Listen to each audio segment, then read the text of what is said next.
Hello friends, இன்றைக்கி சூப்பரான ஒரு சிம்பிளான ஆரோக்கியமான எங்கள் ஊர் ஸ்பெஷல் கைப்புளி ரசம் வைக்க போகிறேன். என்னடா இது கைப்புளி ரசம்னு சொல்கிறேன்னு பார்க்குறீங்களா? ஆமாங்க, கையிலே தான் எல்லாம் பேசணும். அவ்வளோ டேஸ்ட்டாக சூப்பராக இருக்கும். அதை ஊற்றி சாப்பிட்டா அது சொல்கிறதுக்கு வாய்ப்பே இல்லைங்க. அதை ஊற்றிட்டு ஒரு கருவாடோ ஒரு நல்ல ஆம்லேட்டு போட்டிங்கன்னா ஓகே. அப்படி சாப்பிடாதவங்க வத்தலோ வாழைக்காய் உருளைக்கிழங்கு போச்சு சாப்பிடுங்க. என்னுடைய சமையலை முதல் பார்க்காட்டா சிம்பா நியூஸ் ஜெர்சனுக்கு சப்ஸ்கிரிப்ஷன் பண்ணிங்க ஃப்ரெண்ட்ஸ். உங்கள் ஃப்ரெண்ட்ஸும் ஷேர் பண்ணுங்கள். இது எங்கள் பாட்டி எங்களுக்கு சொல்லி கொடுத்தது. அப்புறம் எங்கள் அம்மா செய்வாங்க. அப்புறம் எங்கள் அம்மாவை பற்றி நாங்கள் கற்றுக்கிட்டோம். அதனால் இது அப்போல்லாம் ஊர்லலாம் என்றைக்கா ஒரு நாள் இப்படி வைப்பாங்க பாருங்க, அது அவ்வளோ டேஸ்ட்டாக இருக்கும். இப்போ எல்லோரும் கேஸ்லாம் அது ஒரு காமெடியாகவே போடுறாங்க. அது போடக்கூடாது. ஏன்னா நம்ம ஒரு ஹெல்த்தியாக அது மாதிரி செஞ்சு காட்டிடலாம். நமக்கு இப்போ ஒரு சொம்பு தண்ணி தான் ஊற்றுறேன். இதுக்கு தான் ரசம் வைக்க போகிறேன். இதுக்கு தான் இந்த ஒரு சொம்பு ஃபுல்லாக தண்ணி ஊற்றிருக்கேன். அதுக்கு தேவையான புளிகளையும் பார்த்துவோம். இப்போ தேவையான புளி இந்த அளவு தான் போட போகிறேன். உங்களுக்கு போட்டு சும்மா தண்ணியில் நனைச்சி எடுத்துகிட்டு வந்துடுறேன். ஏன்னா நமக்கு கொஞ்சம் ஊறத்துக்காக தண்ணியில் போட்டு நனைச்சிட்டு எடுத்துகிட்டு வந்துட்டால் ஊறிடும். அதுக்குள்ளே நம்ம மீதி வேலைகளை பார்க்கறதுக்குள்ளே உங்களுக்கு இந்த அளவு புளி தான். நான் புது புளி எடுத்துருக்கேன். கொஞ்சம் புளிப்பாக இருக்கும்.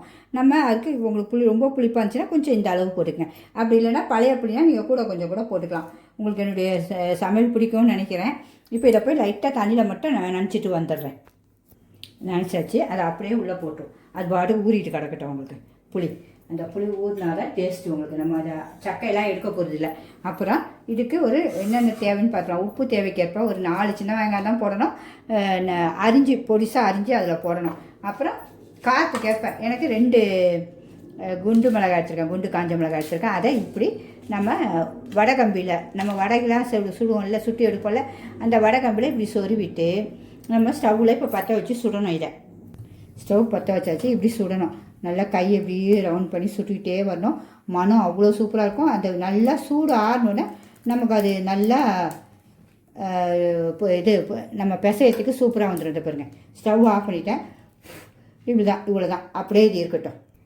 அதுக்குள்ளே இந்த வெங்காயத்தை இப்படி நம்ம அரிஞ்சு போட்டுருக்கேன். உங்களுக்கு நான் எங்கள் ஊரில் இது கைப்புளி ரசம் சொல்லுவாங்க. ஒவ்வொருத்தர் இங்கே சென்னையில் ஒருத்தர் பச்சை புளி ரசம்னு சொன்னாங்க. அது என்ன எப்படின்னு தெரியல.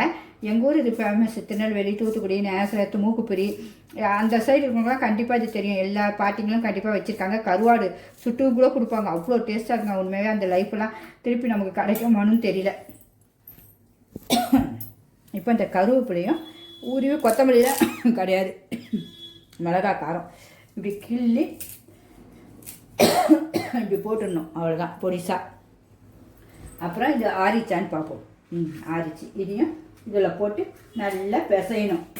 கையிலே தான் பிசையணும். இந்த கைப்பிடி ரசன்றது அதுதான். அந்த பாருங்க, இந்த வெங்காயம்லாம் நம்ம பிசையும் போது அவ்வளோ சுவை வந்துடும் உங்களுக்கு. இப்போ அதுக்கு தேவையான உப்பு போட்டாச்சு. நல்லா பிசைஞ்சு சாதத்தில் நீங்கள் ஊற்றி சாப்பிட்டீங்கன்னா அப்பா அந்த சாதம் எப்படி இழுக்கலன்னு நமக்கு தெரியாதுங்க.